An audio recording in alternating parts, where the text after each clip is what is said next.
Agricultural infrastructure fund ഉപയോഗിച്ച് business നടത്തി വിജയിച്ച കേരളത്തിലെ കർഷകരിൽ നിന്ന് ഔട്ട്സ്റ്റാൻഡിംഗ് പെർഫോമറായി പ്രിയപ്പെട്ട ബ്രിജിത് കൃഷ്ണ, അതായത് കണ്ണൂർ ഇരിട്ടി സ്വദേശിയായ ഈറ്ററി മലബാറിക്കസ് എന്ന സ്ഥാപനം നടത്തുന്ന ബ്രിജിത് കൃഷ്ണ അവാർഡ് വാങ്ങുന്ന ആ വേദി കണ്ടപ്പോഴാണ് ഇത്തരമൊരു വീഡിയോ ചെയ്യണമെന്ന് തോന്നിയത്. കോവിഡ് ലോക്ക്ഡൌണിന് ശേഷം 2021 മുതൽ 2026 മാർച്ച് 31 വരെ കാലയളവിലേക്ക് രാജ്യത്താകെയുള്ള കർഷകർക്ക് വേണ്ടി കേന്ദ്രം മുൻകൈയെടുത്ത് നടപ്പിലാക്കിയ 1,00,000 കോടി രൂപ വകയിരുത്തിയ ഈ പദ്ധതി നിരവധി കർഷകരുടെ അഭ്യർത്ഥന പ്രകാരം 6 മാസം കൂടി നീട്ടി നൽകിയിരുന്നു. അടുത്ത മാസം 30-ന്, അതായത് സെപ്റ്റംബർ 30-ന് ഈ സ്കീം അവസാനിക്കാൻ പോവുകയാണ്. രാജ്യത്തെ എല്ലാ സംസ്ഥാനങ്ങളിലും ഈ പദ്ധതിയുടെ ഭാഗമായി കേന്ദ്രം അനുവദിച്ച പണം 100% കടന്ന് വീണ്ടും പ്രൊജക്ടുകൾ സമർപ്പിച്ച് കൂടുതൽ പണം നേടിയെടുക്കുമ്പോൾ കേരളത്തിനായി നീക്കിവെച്ച 2,520 കോടി രൂപയിൽ ആദ്യ 5 വർഷം വെറും 646 കോടി രൂപ മാത്രമാണ് ചെലവഴിച്ചത്. പിന്നീട് നീട്ടി നൽകിയ ഈ 6 മാസ സമയത്ത് 1000 കോടി രൂപയുടെ പ്രൊജക്ട് കൂടി അപ്രൂവ് ചെയ്ത് ഇപ്പോൾ 1,646 കോടി രൂപയിൽ എത്തി നിൽക്കുന്നു. ശരിക്കും ഇതിന് കേരളത്തിൽ ആവശ്യക്കാരില്ലാഞ്ഞിട്ടല്ല, പൊതുവെ വിവാദങ്ങൾ മാത്രം ദിവസം 5 നേരം വാർത്തയും വിശകലനവും അന്തിച്ചർച്ചയും അതിന്മേൽ ആഴ്ചയിൽ വീണ്ടും വിശകലനവും നടത്തുന്ന 20-ലധികം മുഖ്യധാരാ മാധ്യമങ്ങളും സർക്കാരിന്റെ PR ഏജൻസികളും ഉണ്ടായിട്ടും എത്ര പേര് ഇത്തരമൊരു പദ്ധതിയെക്കുറിച്ച് നാട്ടിലെ ജനങ്ങളോട് പറയാനും അതിന്റെ സാധ്യതകളെക്കുറിച്ച് പറഞ്ഞ് മനസ്സിലാക്കാനും ശ്രമിച്ചിട്ടുണ്ട്? നിങ്ങൾക്ക് മുമ്പിൽ ഇനിയും അവസരമുണ്ട്. വരുന്ന സെപ്റ്റംബർ 30-ന് മുമ്പ് പ്രൊജക്ട് റിപ്പോർട്ട് സമർപ്പിച്ച് അപ്രൂവൽ വാങ്ങിയെടുത്താൽ അടുത്ത 7 വർഷത്തെ കാലാവധിയിൽ വെറും 6% വാർഷിക പലിശ നിരക്കിൽ ഒരു പ്രൊജക്ടിന് ഒരു ഈടും നൽകാതെ 2 കോടി രൂപ വരെ ലോൺ വാങ്ങിയെടുക്കാം. ആർക്കും ചിന്തിക്കാൻ പോലും കഴിയാത്തത്ര മനോഹരമായി തയ്യാറാക്കിയ, കർഷകരുടെ താല്പര്യം മുൻനിർത്തി നടപ്പിലാക്കി വിജയിച്ച ഈ പ്രൊജക്ട് കൂടുതൽ യുവ കർഷകർക്ക് വേണ്ടി തുടരണം എന്ന ആഗ്രഹത്തോടെ ഈ പ്രൊജക്റ്റിൽ കേരളത്തിൽ നിന്ന് ഔട്ട്സ്റ്റാൻഡിംഗ് പെർഫോമറായ ബ്രിജിത് കൃഷ്ണയ്ക്ക് ചിലത് പറയാനുണ്ട്. ഈ പദ്ധതി യഥാർത്ഥത്തിൽ വളരെ വിശാലമായ കാഴ്ചപ്പാടുള്ള ഒരു പദ്ധതിയാണ്. 2 വർഷം മൊറട്ടോറിയമാണ്. അതായത് നമുക്കൊരു കൂളിംഗ് പീരീഡ്, ഒരു അഗ്രി സംരംഭകന് അവൻ്റെ എല്ലാ ഹഡിൽസിനെയും മറികടന്നിട്ട് പോകാനുള്ള അത്രയും സമയം തിരിച്ചടവിനായിട്ടുണ്ട്.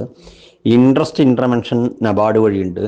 എഫക്റ്റീവ്ലി 3% മുതൽ 6% വരെ ഇൻട്രസ്റ്റ് വരത്തുള്ളൂ. ബാങ്കിനനുസരിച്ച് മാറിക്കൊണ്ടിരിക്കും. പിന്നെ ഇതിന് കൊളാട്രൽ വേണ്ട. ഇത് കേരളത്തിൽ ആരും ശ്രദ്ധിക്കാതെ കിടന്ന ഒരു പ്രോജക്റ്റാണ്. ഓരോ സംസ്ഥാനത്തിന് വേണ്ടിയിട്ടും ഇതിൽ പദ്ധതി നീക്കി വെച്ചിരുന്നു.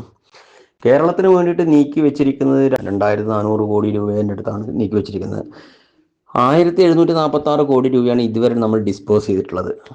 പക്ഷേ മഹാരാഷ്ട്ര 8,460 കോടിയാണ് മഹാരാഷ്ട്രക്ക് നീക്കി വെച്ചത്. പക്ഷേ 10,961 കോടി അവർ ഓൾറെഡി ഡിസ്പോസ് ചെയ്ത് കഴിഞ്ഞു. കർണാടക അങ്ങനെ 4,525 കോടി അവർക്ക് നീക്കി വെച്ചു. 5,204 കോടി രൂപ അവർ എക്സ്പെൻഡിച്ചറാക്കി. ഹരിയാന 3,900 കോടിയാണ്, 5,752. വലിയ വ്യത്യാസമാണ് 3,900 5,752 തമ്മിലുള്ള. പിന്നെ മധ്യപ്രദേശ് 7,440 കോടിയാണ്, അത് 12,686 കോടി രൂപയാണ്. ഇപ്പം നമുക്ക് AFന് ഡാഷ്ബോർഡ് എടുത്ത് നോക്കി ഇപ്പം കാണാം. ഒഡീസയിൽ 2,500 കോടിയാണ്, 2,831 കോടി അവർ ഡിസ്പോസ് ചെയ്തു. അതായത് കേരളം പോലെയുള്ള സംസ്ഥാനങ്ങളിൽ ഇനിയും ആ പൈസ ചെലവഴിക്കാതെ കിടക്കുകയാണ്. അപ്പം നമ്മളുടെ ഈ ഭൂപരിഷ്കരണത്തിന് ശേഷം നമ്മുടെ അഗ്രികൾച്ചർ മേഖലയിൽ ഒരു പ്രതിസന്ധി ഉണ്ടായെന്ന് വെച്ചാൽ എല്ലാം തുണ്ടുതുണ്ടമായിട്ടുള്ള കർഷകരായി വരികയും എല്ലാ ചെറുകിട നാമമാത്ര കർഷകരായി, വലിയ വലിയ കർഷകരില്ല. അത്തരം കർഷകരെ മുന്നോട്ട് കൊണ്ടുവരാൻ വേണ്ടിയിട്ട് ഒരു അടിസ്ഥാന സൗകര്യം ഉണ്ടാക്കുക എന്നുള്ളത് ശരിക്കും യൂട്ടിലൈസ് ചെയ്യപ്പെടേണ്ടത് കേരളത്തിലായിരുന്നു. പക്ഷേ കേരളം ഇന്നും യൂട്ടിലൈസേഷൻ നടത്താത്ത സ്റ്റേറ്റുകളുടെ ലിസ്റ്റിലാണ് ഒന്നാമതിരിക്കുന്നത്. 2,500 കോടി രൂപ കേന്ദ്രം കൊടുത്തിട്ട് ഇന്നിതുവരെ, അതിന് 1 മാസമേ ഇത് ഡിസ്പോസ് ചെയ്യാൻ വേണ്ടിയിട്ട് സമയം ബാക്കിയുള്ളൂ. 1,00,000 കോടി രൂപ കേന്ദ്ര ഗവൺമെൻറ് പ്രഖ്യാപിച്ചിട്ട്, അതായത് 10% മാത്രമേ ചിലവഴിക്കാൻ ബാക്കിയുള്ളൂ. തീർച്ചയായും ലക്ഷ്യം കാണുന്ന ഒരു പ്രോജക്റ്റ് ആയിരിക്കും AIF. 1 മാസം കൊണ്ട് ബാക്കിയും കൂടെ കവർ ചെയ്ത് വരും. അങ്ങനെ നോക്കുമ്പോൾ കേരളം 2,500 കോടി ഉണ്ടായിട്ട് ഏകദേശം 1,800 മറ്റോ കോടി മാത്രം എക്സ്പെൻഡിച്ചർ ആക്കുന്ന രീതിയിലാണുള്ളത്. ശരിക്കും പറഞ്ഞു കഴിഞ്ഞാൽ അഗ്രികൾച്ചർ മേഖലയിൽ വളരെയധികം പണം എത്തിക്കുകയും അത് കാർഷിക മേഖലയിൽ കർഷകരുടെ വരുമാനം ഇരട്ടിയാക്കുക എന്നുള്ള മോദിജിയുടെ പദ്ധതിക്കുള്ള ഒരു നട്ടെല്ലുണ്ടാക്കി തീർക്കാനുള്ള പദ്ധതിയായിരുന്നു AIF. കേരളം എന്തോ അത് വേണ്ടത്ര ശ്രദ്ധിക്കപ്പെട്ടിട്ടില്ല. ഈ കർഷകരെയും സംരംഭകരെയും അലട്ടുന്ന ഏറ്റവും പ്രധാനപ്പെട്ട പ്രശ്നം അവർക്ക് അവരുടെ ഉൽപ്പന്നങ്ങൾക്ക് ന്യായമായ വില കിട്ടുന്നില്ല എന്നതായിരുന്നു. രണ്ടാമത്തെ കാര്യം, ഉൽപ്പന്നങ്ങൾ സ്റ്റോർ ചെയ്യാൻ അല്ലെങ്കിൽ സംഭരിക്കാനുള്ള സൗകര്യമില്ല എന്നതായിരുന്നു. കഷ്ടപ്പെട്ട് കൃഷി ചെയ്ത് വിളവെടുക്കും. പക്ഷെ അത് സൂക്ഷിച്ചു വെക്കാൻ നല്ലൊരു ഗോഡൌണോ അല്ലെങ്കിൽ തണുപ്പിച്ചു വെക്കാനുള്ള കോൾഡ് സ്റ്റോറേജോ ഇല്ലാത്തത് കൊണ്ട് കുറഞ്ഞ വിലയ്ക്ക് കർഷകർക്ക് അവരുടെ ഉൽപ്പന്നങ്ങൾ വിൽക്കേണ്ടി വരും. മൂന്നാമത്തേത്, അതിൽ നിന്ന് വാല്യൂ അഡീഷൻ നൽകി, അതായത് പ്രോസസ്സിംഗ് ഒക്കെ ചെയ്ത് മൂല്യവർദ്ധിത പ്രൊഡക്റ്റുകൾ ഉണ്ടാക്കാനുള്ള മെഷീനറിയുടെയും സൗകര്യങ്ങളുടെയും അപര്യാപ്തത. നാലാമതായി, കർഷകർ നേരിടുന്ന പ്രധാനപ്പെട്ട പ്രശ്നം താങ്ങാവുന്ന രീതിയിലുള്ള പലിശ റേറ്റിലുള്ള ബാങ്ക് വായ്പയുടെ ലഭ്യതയില്ലായ്മ.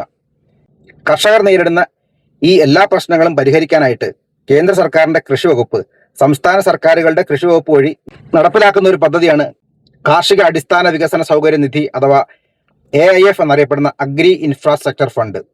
വിവിധ ബാങ്കുകളുമായി കേന്ദ്ര ഗവൺമെന്റ് നേരിട്ട് കരാറിൽ ഉൾപ്പെട്ടിട്ടാണ് കർഷകർക്ക് ഈ ലോൺ സാധ്യമാക്കുന്നത്.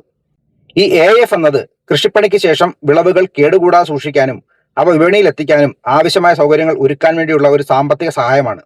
വെറുമൊരു ലോൺ മാത്രമല്ല, ഇതിന്റെ പ്രത്യേകത ഇതിൽ സർക്കാരിന്റെ ക്രെഡിറ്റ് ഗ്യാരണ്ടിയും ഉണ്ട് എന്നതാണ്. നിങ്ങളൊരു കർഷകനോ അല്ലെങ്കിൽ കർഷക ഉൽപാദക സംഘമോ ആണെങ്കിൽ നിങ്ങൾക്ക് ഈ പദ്ധതി വഴി 2 കോടി രൂപ വരെ ഒരു പ്രൊജക്ടിന് മേൽ വായ്പ എടുക്കാം. ഇതിന്റെ ഏറ്റവും വലിയ ആകർഷണം പലിശയിൽ ലഭിക്കുന്ന 3% ഇളവാണ്. അതായത് ബാങ്ക് നിശ്ചയിക്കുന്ന സാധാരണ പലിശ നിരക്കായ 9-ൽ നിന്ന് 3% കുറവ് കൂടി നിങ്ങൾക്ക് ലഭിക്കും. ഇത് 7 വർഷം വരെ ഈ ഇളവ് തുടരുകയും ചെയ്യും. കൂടാതെ 2 കോടി രൂപ വരെയുള്ള വായ്പകൾക്ക് പ്രത്യേകിച്ച് ഒരു ഈടും നൽകേണ്ടതില്ല. അതിന് സർക്കാർ തന്നെ ഗ്യാരണ്ടി നിൽക്കും. മറ്റൊരു പ്രത്യേകത, ഒരു കാർഷിക സംരംഭകന് അവന്റെ 25 പ്രൊജക്റ്റിലേക്ക് ഇതിനു വേണ്ടി അപേക്ഷ നൽകാവുന്നതാണ്. അതായത് കഴിവും യോഗ്യതയുമുള്ള ഒരു യഥാർത്ഥ കർഷകന് 25 പ്രൊജക്റ്റിൽ നിന്ന് 2 കോടി രൂപ വീതം പരമാവധി 50 കോടി രൂപ വരെ ഈ സ്കീമിൽ ഈ പലിശ നിരക്കിൽ ലോൺ വാങ്ങിയെടുക്കാനുള്ള അവസരം ഉണ്ടായിരുന്നു എന്നല്ല, ഇപ്പോഴുമുണ്ട്. ഇനി വെറും 45 ദിവസം മാത്രമാണ് ആ അവസരം എന്നതാണ് പ്രത്യേകത. വ്യക്തിഗത കർഷകർക്ക് അപേക്ഷിക്കാമെന്നത് കൂടാതെ പ്രാഥമിക കാർഷിക സഹകരണ സംഘങ്ങൾ, കർഷക ഉൽപാദക സംഘടനകൾ, കാർഷിക സംരംഭകരും സ്റ്റാർട്ടപ്പുകളും, കുടുംബശ്രീ പോലെയുള്ള സ്വാശ്രയ സംഘങ്ങൾ, സംയുക്ത ബാധ്യതാ ഗ്രൂപ്പുകൾ എന്നിവർക്കെല്ലാം ഇതിന്റെ ഭാഗമാകാം. പുതിയ കാലത്തെ അഗ്രിടെക് സ്റ്റാർട്ടപ്പുകൾക്കും ഈ ആനുകൂല്യം ലഭിക്കും. കൃഷിയുമായി ബന്ധപ്പെട്ട വ്യവസായങ്ങൾ തുടങ്ങാൻ ആഗ്രഹിക്കുന്നവർക്ക് ഇതൊരു സുവർണ അവസരം തന്നെയാണ്. ഒരു ചാരിറ്റബിൾ സൊസൈറ്റി ഒഴിച്ച് ബാക്കിയുള്ള ഏത് തരത്തിലുള്ള സംരംഭകരും ഈ പദ്ധതിയുടെ പ്രയോജനം തീർച്ചയായും ലഭിക്കും. ഇതിനകത്ത് പ്രത്യേകിച്ച് വയസ്സിന്റെ പരിധി നിഷ്കർഷിച്ചിട്ടില്ല. എന്നാൽ ബാങ്കുകൾക്ക് യുക്തായുക്തം തീരുമാനമെടുക്കാനുള്ള ഒരു സ്വാതന്ത്ര്യം കൂടി ഈ പദ്ധതി നൽകുന്നുണ്ട്. ഇനി എന്തൊക്കെ കാര്യങ്ങൾക്കാണ് ഈ പണം ഉപയോഗിക്കാൻ കഴിയുക എന്നതുകൂടി മനസ്സിലാക്കാം. വിളവെടുപ്പിന് ശേഷമുള്ള പ്രവർത്തനങ്ങൾക്കാണ് മുൻഗണന. ഉദാഹരണത്തിന് പ്രാഥമിക സംസ്കരണ യൂണിറ്റുകൾ, വിളവുകൾ ഉണക്കാനുള്ള ഡ്രയറുകൾ, മില്ലുകൾ, എക്സ്ട്രാക്ഷൻ യൂണിറ്റുകൾ, തരംതിരിക്കാനുള്ള സോർട്ടിംഗ് യൂണിറ്റുകൾ, പാക്കിംഗ് സെന്ററുകൾ, ശീതീകരണ സൗകര്യമുള്ള വാനുകൾ, ധാന്യങ്ങൾ സൂക്ഷിക്കാനുള്ള സംഭരണികൾ എന്നിവ നിർമ്മിക്കാൻ ഈ തുക ഉപയോഗിക്കാം. കൂടാതെ ജൈവവളം നിർമ്മാണ യൂണിറ്റുകൾ, സ്മാർട്ട് അഗ്രികൾച്ചർ ഉപകരണങ്ങൾ വാങ്ങുക എന്നിവയ്ക്കും ഈ ലോൺ ലഭിക്കും. കമ്മ്യൂണിറ്റി ഫാമിംഗ് ആസ്തികൾ, പോളി ഹൗസുകൾ, ഹൈഡ്രോപോണിക്സ്, കൂൺ വളർത്തൽ കേന്ദ്രങ്ങൾ, സ്മാർട്ട് ഫാമിംഗ്, ലോജിസ്റ്റിക്സ് വിപണനം, മാർക്കറ്റിംഗ് പ്ലാറ്റ്ഫോമുകൾ, ചുരുക്കത്തിൽ കൃഷി ഒരു ബിസിനസ്സായി വളർത്താൻ ആവശ്യമായ എല്ലാ അടിസ്ഥാന സൗകര്യങ്ങൾക്കും ഈ പദ്ധതി വഴി പണം കണ്ടെത്താം.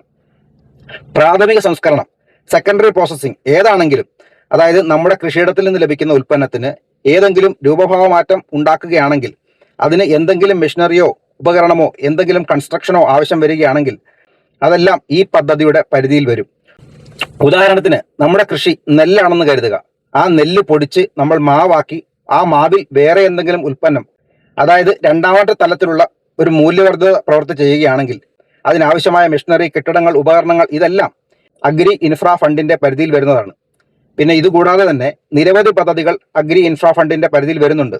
ഉദാഹരണത്തിന് സെറികൾച്ചർ അല്ലെങ്കിൽ പട്ടുനൂൽ കൃഷി, പിന്നെ കസ്റ്റം ഹിയറിംഗ് സെന്റർ, അതായത് കൃഷിക്കാർക്ക് ആവശ്യമുള്ള ഉപകരണങ്ങൾ വാടകയ്ക്ക് നൽകുന്ന സ്ഥാപനങ്ങൾ, ടിഷ്യൂ കൾച്ചർ ലാബുകൾ, ഡ്രോണുകൾ, അങ്ങനെയുള്ള ഒട്ടനവധി പ്രവൃത്തികൾ. അതായത് കൃഷിയുമായി അല്പമെങ്കിലും ബന്ധമുള്ള എന്തെങ്കിലും ആക്ടിവിറ്റി ആണെങ്കിൽ ഈ അഗ്രി ഇൻഫ്രാ ഫണ്ട് ഉപയോഗപ്പെടുത്താൻ തീർച്ചയായും നിങ്ങൾക്ക് സാധിക്കും. കേരളത്തിൽ പ്രത്യേകിച്ചും നാളികേര മേഖലയിൽ വെളിച്ചെണ്ണ പ്രോസസ്സിംഗ്, വെർജിൻ കോക്കനട്ട് ഓയിൽ ഉണ്ടാക്കുക, ചിരട്ടക്കരി, നീര പ്രോസസ്സിംഗ് യൂണിറ്റുകൾ തുടങ്ങിയവയെ ഉൽപ്പാദിപ്പിക്കാനുള്ള പ്രോസസ്സിംഗ് യൂണിറ്റുകൾക്ക് ഇത് ഉപകരിക്കാം. ഇടുക്കി മേഖല നോക്കിയാൽ സുഗന്ധവ്യഞ്ജനങ്ങൾക്ക് ഏലം, കുരുമുളക്, ഇഞ്ചി എന്നിവ ഉണക്കാനും പാക്ക് ചെയ്യാനുമുള്ള ആധുനിക ഡ്രയറുകളും പ്രോസസ്സിംഗ് പ്ലാന്റുകളും, പഴം പച്ചക്കറി മേഖലയിൽ നോക്കിയാൽ ചക്ക, മാങ്ങ, വാഴപ്പഴം എന്നിവയിൽ നിന്ന് മൂല്യവർദ്ധിത ഉൽപ്പന്നങ്ങൾ നിർമ്മിക്കുന്ന ചെറുകിട അഗ്രോ പ്രോസസ്സിംഗ് യൂണിറ്റുകൾ, പെട്ടെന്ന് കേടുവരുന്ന സുഗന്ധവ്യഞ്ജനങ്ങൾ, പച്ചക്കറികൾ, പഴവർഗ്ഗങ്ങൾ എന്നിവ വിപണിയിൽ എത്തിക്കുന്നത് വരെ കേടുകൂടാ സൂക്ഷിക്കാൻ ഹൈടെക് കോൾഡ് സ്റ്റോറേജുകൾ എന്നിവ ആരംഭിക്കാൻ ഈ AIF വായ്പകൾ നിങ്ങൾക്ക് പ്രയോജനപ്പെടുത്താം. കേരളത്തിലെ 35 ബാങ്കുകൾ ഈ ധാരണാപത്രം ഗവൺമെന്റ് ഓഫ് ഇന്ത്യയുമായി ഒപ്പിട്ടിട്ടുണ്ട്. വളരെ സുതാര്യമായ രീതിയിൽ, അതായത് ബാങ്കുകളെ നേരിട്ട് സമീപിക്കാതെ തന്നെ ഓൺലൈനായിട്ട് അപേക്ഷിക്കാനുള്ള സൗകര്യം, അപേക്ഷയിൽ തീർപ്പാക്കാനായിട്ട് ഒരു നിശ്ചിത സമയം, അങ്ങനെ ഒരുപാട് നിബന്ധനകൾ കേന്ദ്രം ഉൾക്കൊള്ളിച്ചുകൊണ്ടാണ് ഈ പദ്ധതി പ്രഖ്യാപിച്ചത്. 2022 മുതലാണ് ബജറ്റിൽ പണം നീക്കിവെച്ച് ഈ പ്രൊജക്ട് ചലിച്ചു തുടങ്ങിയത്. അപേക്ഷിക്കുന്നത് എങ്ങനെയാണെന്ന് കൂടി ഞാൻ പറയാം. ഇതിനായി എവിടെയും ഓടി നടക്കേണ്ട ആവശ്യമില്ല. ഓൺലൈൻ വഴിയാണ് അപേക്ഷ സമർപ്പിക്കേണ്ടത്. അഗ്രി ഇൻഫ്ര എന്ന ഔദ്യോഗിക പോർട്ടൽ വഴിയാണ് ഇത് ചെയ്യേണ്ടത്. നിങ്ങളുടെ ആധാർ കാർഡ്, പാൻ കാർഡ്, സ്ഥലത്തിന്റെ രേഖകൾ, നിങ്ങൾ ചെയ്യാൻ പോകുന്ന പ്രൊജക്ടിന്റെ ഒരു റിപ്പോർട്ട് എന്നിവ കൈവശം ഉണ്ടായിരിക്കണം. നിങ്ങളുടെ സംരംഭം എങ്ങനെ ലാഭകരമാകാം എന്നൊരു വിഷൻ കൂടി വ്യക്തമായി ആ റിപ്പോർട്ടിൽ ഉണ്ടാകണം. നിങ്ങളുടെ ആധാർ നമ്പറും മൊബൈൽ നമ്പറും ലിങ്ക് ചെയ്തിരിക്കണം. ബാങ്കിന്റെ സിബിൽ സ്കോർ മോശമാണെങ്കിലും ലോൺ കിട്ടാൻ പ്രയാസമാകും. അതുകൊണ്ട് പഴയ കുടിശ്ശികകൾ ഉണ്ടെങ്കിൽ അത് തീർത്ത ശേഷം അപേക്ഷിക്കുന്നതാണ് നല്ലത്. പലിശ ഇളവ് ലഭിക്കണമെങ്കിൽ കൃത്യസമയത്ത് തിരിച്ചടവ് നടത്തണം എന്ന കാര്യവും മറക്കരുത്. ഈ അപേക്ഷ സമർപ്പിക്കേണ്ടത് agriinfra.dac.gov.in എന്ന വെബ്സൈറ്റ് വഴിയാണ്. അല്ലെങ്കിൽ ജൻസമർത്ഥ് എന്ന പോർട്ടൽ വഴിയും ഓൺലൈനായി രജിസ്റ്റർ ചെയ്യാം. ആദ്യം ഒരു വെബ്സൈറ്റിൽ പോയിട്ട് നമ്മൾ ഒരു ബെനിഫിഷ്യറി ആയിട്ട്, അതായത് ഒരു ഉപഭോക്താവായിട്ടാണ് രജിസ്റ്റർ ചെയ്യേണ്ടത്. അതാണ് ആദ്യത്തെ സ്റ്റെപ്പ്. അത് ചെയ്തു കഴിഞ്ഞാൽ നമുക്കൊരു യൂസർ ഐ ഡി കിട്ടും. ആ യൂസർ ഐ ഡി കിട്ടിക്കഴിഞ്ഞാൽ നമ്മൾ ചെയ്യാൻ ഉദ്ദേശിക്കുന്ന പ്രവൃത്തിയുടെ ഒരു റിപ്പോർട്ട് ഇതിൽ അപ്ലോഡ് ചെയ്യണം. അതിന് അറിവ് കുറവുള്ള സാധാരണപ്പെട്ട കർഷകരെ സഹായിക്കാൻ ജില്ലാതലത്തിൽ കാർഷിക വകുപ്പിന് കീഴിൽ പല കോർഡിനേറ്റേഴ്സും ഉണ്ട്. കമ്പ്യൂട്ടർ പരിജ്ഞാനമുള്ള വിദ്യാഭ്യാസമുള്ള ആളുകൾക്ക് വെബ്സൈറ്റിൽ നിന്ന് തന്നെ ഒരുപാട് മോഡൽ പ്രൊജക്ട് റിപ്പോർട്ടുകൾ എടുക്കാവുന്നതാണ്. ആ റിപ്പോർട്ടിനകത്ത് നമ്മുടേതായ ഡേറ്റയും നമ്മുടെ വിഷനും കൂടി ചേർത്ത് കഴിഞ്ഞാൽ ആ പ്രൊജക്ട് റിപ്പോർട്ട് നമുക്ക് സമർപ്പിക്കാം. വലിയ കോംപ്ലക്സ് ആയിട്ടുള്ള പ്രൊജക്റ്റ് ഒന്നും അല്ലെങ്കിൽ നമ്മുടെ ലെവലിൽ തന്നെ നമുക്ക് ചെയ്യാൻ കഴിയുന്ന ഒരു കാര്യം തന്നെയാണിത്. ഈ പ്രൊജക്ട് റിപ്പോർട്ട് നമ്മൾ ഈ വെബ്സൈറ്റിൽ അപ്ലോഡ് ചെയ്ത ശേഷം ഈ അപേക്ഷ പോകുന്നത് നേരെ ഡൽഹിയിലെ കേന്ദ്ര ഓഫീസിലേക്കാണ്. അവിടുന്ന് 4 വർക്കിംഗ് ഡേയ്സിനകം ഈ ആപ്ലിക്കേഷന്റെ തൽസ്ഥിതി അവർ അറിയിക്കും. SMS വഴിയോ ഇമെയിൽ വഴിയോ ആപ്ലിക്കേഷൻ അനുവദിച്ചോ ഇല്ലയോ എന്ന് നമ്മളെ അറിയിക്കും. സപ്പോസ് പശു വളർത്തലാണ് അതിനകത്ത് കാണിച്ചതെങ്കിൽ പശു വളർത്തൽ ഈ പദ്ധതിയിൽ ഉൾപ്പെടുത്താൻ പറ്റില്ല.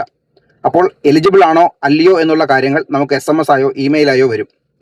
അല്ല എന്തെങ്കിലും ഡീറ്റെയിൽസ് കൂടുതൽ വേണമെങ്കിൽ പെൻഡിങ് എന്ന സ്റ്റാറ്റസിലോട്ട് മാറ്റും. അങ്ങനെയുള്ള 3-4 കാറ്റഗറിയിൽ നമുക്ക് നമ്മുടെ ഈ ആപ്ലിക്കേഷന്റെ തൽസ്ഥിതി വെരിഫൈ ചെയ്യാൻ പറ്റും. ഈ ആപ്ലിക്കേഷൻ അപ്രൂവ് ആയി കഴിഞ്ഞാൽ ആപ്ലിക്കേഷൻ അപ്പോൾ തന്നെ നമ്മൾ നിശ്ചയിച്ച ബാങ്കിലേക്ക് പോകുന്നു. നമ്മൾ ഈ അപ്ലൈ ചെയ്യുന്ന സമയത്ത് നമുക്ക് ബാങ്ക് സെലക്ട് ചെയ്യാനുള്ള അവസരം കൂടി ഗവൺമെന്റ് തരുന്നുണ്ട്. നമ്മളിപ്പോൾ ഏതെങ്കിലും ഒരു ബാങ്കിന്റെ ഇന്ന ബ്രാഞ്ച് വേണമെങ്കിൽ അത് സെലക്ട് ചെയ്താൽ ആപ്ലിക്കേഷൻ ആ ബാങ്കിന്റെ ആ ബ്രാഞ്ചിലേക്ക് തന്നെ ചെല്ലും. ആപ്ലിക്കേഷൻ ആ ബാങ്കിൽ എത്തിക്കഴിഞ്ഞാൽ 60 ദിവസത്തിനകം നമ്മുടെ ആപ്ലിക്കേഷൻ പ്രോസസ്സ് ചെയ്യണം എന്നാണ് ഗവൺമെന്റ് കൊടുത്തിരിക്കുന്ന നിർദ്ദേശം. ആ ബാങ്ക് ഈ അപേക്ഷയിൽ ഒരു തീർപ്പുണ്ടാക്കിയിരിക്കണം, അല്ലെങ്കിൽ വായ്പ നൽകിയിരിക്കണം. അതാണ് നിയമം. പരമാവധി 60 ദിവസം കഴിഞ്ഞാൽ ഒരു 15 ദിവസം കൂടി വീണ്ടും കൊടുക്കും. 75 ദിവസമായിട്ടും ബാങ്ക് ഈ അപേക്ഷയിൽ ഒരു നടപടി എടുത്തിട്ടില്ല എന്നുണ്ടെങ്കിൽ ആ അപേക്ഷിച്ച വ്യക്തിക്ക് ഒരു SMS-ൽ നിങ്ങളുടെ അപേക്ഷ ഇന്ന ബാങ്കിൽ പെൻഡിംഗ് ആണ്, നിങ്ങൾക്ക് ബാങ്ക് മാറണമോ എന്നുകൂടി ചോദിക്കും. അപ്പോൾ അത്തരം ഒരു സുതാര്യത കൂടി നൽകിയിട്ടുണ്ട്. അതായത് ഏതെങ്കിലും ഒരു ബാങ്ക് നമ്മളോട് ഏതെങ്കിലും കാരണവശാൽ നമ്മുടെ ആപ്ലിക്കേഷനോട് ഒരു വിമുഖത കാണിക്കുകയാണെങ്കിൽ, നമ്മുടെ ആപ്ലിക്കേഷൻ ഒരു ബാങ്കിൽ പെൻഡിംഗ് ആയിട്ടിരിക്കുകയാണെങ്കിൽ ബാങ്ക് മാറ്റാനുള്ള സൗകര്യം കൂടി ഈ പദ്ധതി നമുക്ക് നൽകുന്നുണ്ട്. അപേക്ഷകൾ പെൻഡിംഗ് ആവുന്ന ബാങ്കുകളിലൊക്കെ സംസ്ഥാന സർക്കാരും കേന്ദ്ര സർക്കാരും കാലാകാലങ്ങളിൽ ബാങ്ക് മേധാവികളെ വിളിച്ച് റിവ്യൂ ചെയ്യുന്നുണ്ട്. അതുകൊണ്ട് ബാങ്കുകൾ വളരെ സ്പീഡായിട്ട് തന്നെയാണ് എല്ലാ അപേക്ഷകളും പ്രോസസ്സ് ചെയ്യുന്നത്. കേരളത്തിൽ അപ്രൂവ് ചെയ്ത ഏതാണ്ട് 3700 അപേക്ഷകളും ശരാശരി 45 ദിവസത്തിനുള്ളിലാണ് പൂർത്തിയാക്കിയിട്ടുള്ളത് എന്നാണ് കണക്കുകൾ പറയുന്നത്. അഗ്രി ഇൻഫ്ര ഫണ്ടിനെ സംബന്ധിച്ചിടത്തോളം ഇതിന്റെ മേന്മ മറ്റു പദ്ധതികളിൽ നിന്ന് വേറിട്ട് നിൽക്കുന്ന 2-3 കാര്യങ്ങളാണ്. ഒന്ന്, ഈ പദ്ധതി വഴി വായ്പ എടുക്കുന്നവർക്ക് പരമാവധി അടയ്ക്കേണ്ട പലിശ എന്നത് വെറും 6% മാത്രമേ ഉള്ളൂ എന്നതാണ്. കേരളത്തിൽ ധാരണാപത്രം ഒപ്പിട്ട 35 ബാങ്കുകളും 9% പലിശയ്ക്ക് വായ്പ നൽകുമ്പോൾ 3% പലിശ ഗവൺമെന്റ് ഓഫ് ഇന്ത്യ, അതായത് കേന്ദ്ര സർക്കാർ അതാത് ലോൺ അക്കൗണ്ടിലേക്ക് വരവ് വെച്ച് നൽകുകയാണ്. എന്ന് വെച്ചാൽ ഈ 7 വർഷം കാലാവധി വായ്പയിൽ അവർക്ക് പരമാവധി അടയ്ക്കേണ്ട പലിശ എന്നുള്ളത് വെറും 6% മാത്രമേ ഉള്ളൂ. രണ്ടാമത്തെ സവിശേഷത എന്ന് പറയുന്നത് ക്രെഡിറ്റ് ഗ്യാരണ്ടി സ്കീമാണ്. അതായത് ക്രെഡിറ്റ് ഗ്യാരണ്ടി സ്കീമിൽ ഉൾപ്പെടുത്തിയിട്ടാണ് നിങ്ങൾക്ക് 2 കോടി രൂപ വരെയുള്ള വായ്പകൾ ലഭിക്കുന്നതെങ്കിൽ നിങ്ങൾക്ക് അധികമായി ഒരു ഈടോ ജാമ്യമോ നൽകേണ്ടതില്ല. ഈ ക്രെഡിറ്റ് ഗ്യാരണ്ടി സ്കീമിൽ നമ്മൾ സാധാരണ വായ്പ എടുക്കുമ്പോൾ അതിനൊരു ഗ്യാരണ്ടി ഫീ വർഷാവർഷം വരുമെങ്കിലും ആ ഗ്യാരണ്ടി ഫീയും കേന്ദ്ര ഗവൺമെന്റ് നമ്മുടെ അക്കൗണ്ടിലേക്ക് തിരിച്ചു നൽകുന്നുണ്ട് എന്നതാണ് ഏറ്റവും വലിയ പ്രത്യേകത. ഇതിന്റെ മൂന്നാമത്തെ ആകർഷണീയത എന്നത് നമ്മൾ വേറെ ഏതെങ്കിലും ഒരു സ്കീമിൽ വായ്പ എടുത്ത് നമുക്ക് സബ്സിഡിയോ ഗ്രാൻഡോ എന്തെങ്കിലും കിട്ടിയിട്ടുണ്ടെങ്കിലും നേരത്തെ എടുത്ത സ്കീമിന്റെ പ്രയോജനവും ഇതിന്റെ പലിശ ഇളവും നമുക്ക് ലഭിക്കും. ഉദാഹരണത്തിന് വ്യവസായ കേന്ദ്രത്തിലെ PMFE വായ്പ എടുത്തു കഴിഞ്ഞാൽ 35% വരെ സബ്സിഡി നമുക്ക് ലഭിക്കും.